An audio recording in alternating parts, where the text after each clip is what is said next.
Hello and welcome back to another episode of NOTaVXR. So today's episode is basically we've got an engine warning light come up on our dash, and I've already looked it up. I've got my little code reader, so I'll show you how that works. But essentially I'm pretty sure it's a P00B3 code, which when I looked it up seems to be a radiator coolant temperature sensor issue.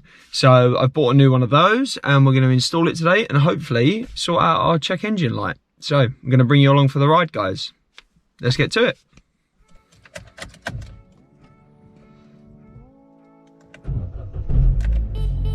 So as you can see, we've got our check engine light. So that is where our issue is. You want to take your sensor, and the plug is hidden just under there, so you can probably feel it out, but it does help if you do look.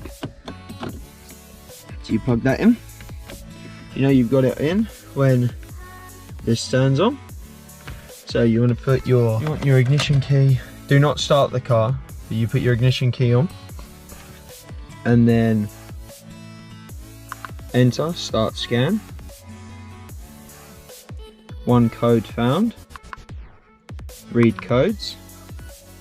There you go. So you got a P00B3, which it doesn't actually tell you. Sometimes it will tell you exactly what it is, but basically it's saying it's a manufacturer control code. And when you Google this code, it comes up that it is a radiator coolant temperature sensor issue. So it can be anything to do with the wiring or anything like that, but I thought it's easier just to replace the sensor and hope that that fixes it, because the sensors are relatively cheap. They're only like a tenner. So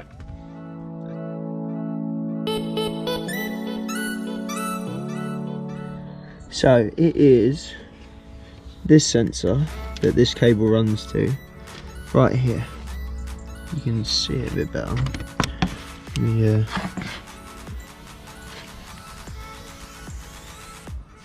So it is this one right here. So we're going to disconnect that, plug in our new one, pull out the clip, push this one out, push the new one in, and then hopefully that should sort it out. So I just disconnected the clip. It's super easy. You've just got to push this in. So this is the main bit. Push this in, pull it off, and then that is that disconnected. So let me go and grab our new one and we're going to connect that. So I got this from the local parts store. They got it delivered in the same day, so that's our new connector, and it actually comes with a little retainer clip, which is quite nice, so we haven't got to reuse the old one.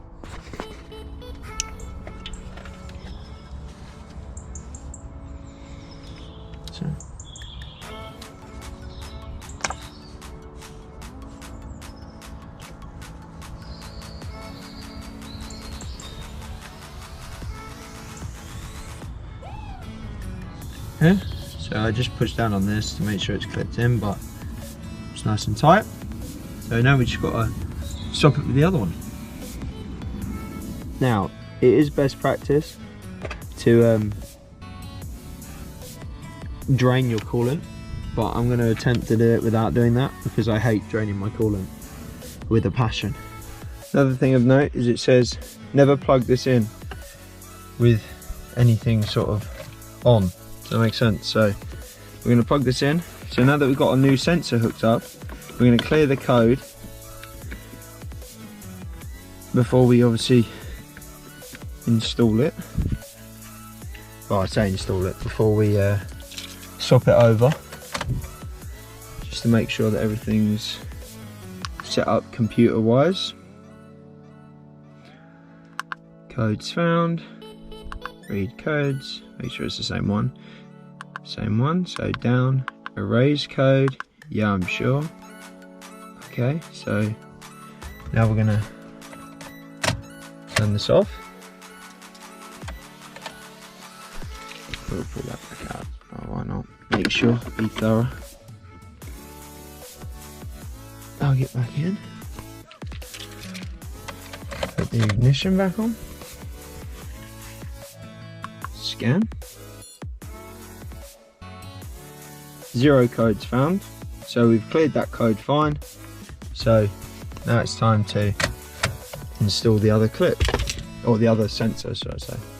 So to hold the sensor in, there is a little metal clip which we saw on the new one, but the issue that I was having is the person who installed this one put the clip on the complete wrong side, so it was basically inaccessible, so I had to spin it around before I could get a screwdriver in it to pop it off.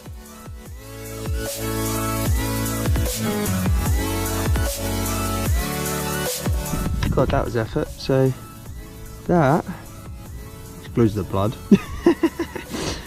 Perks of working on a car with sharp objects. I just got the screwdriver in the end of there and just popped that off. We've got a new one in here. There it is. To replace it with anyway, so we're all good. So now it's time for the quick hands. Apologies, because you can see next to nothing from this angle, but I just could not get the tripod set up anywhere really where you could see it from that angle. So essentially, once you've got the retainer clip out, you just pull it out, shove the new one in. I pulled it out as far as I could get it before it started leaking coolant, and then just as fast as I could ram the new one in, and it worked out pretty well. I lost hardly any coolant really. And then all you've got to do is slot the new retainer clip in where you took the old one out from, and then you're good to go.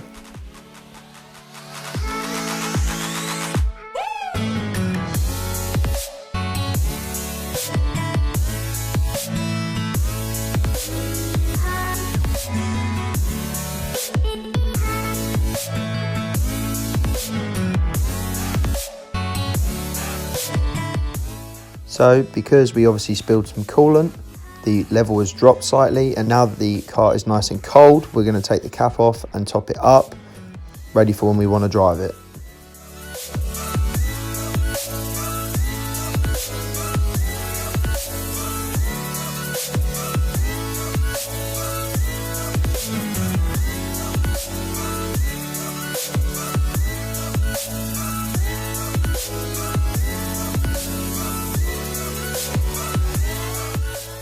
So at the beginning, I reset the code and drove to swimming, which is about 12 miles away, and the error code came back up before I reached my destination. But with the error code reset now and the sensor replaced, I drove to swimming again and the code didn't come up, which means that we are golden, guys. And that concludes today's episode, guys. So pretty easy install. I mean, bit of spillage, but it really didn't cause that much harm, and the car is now running sweet.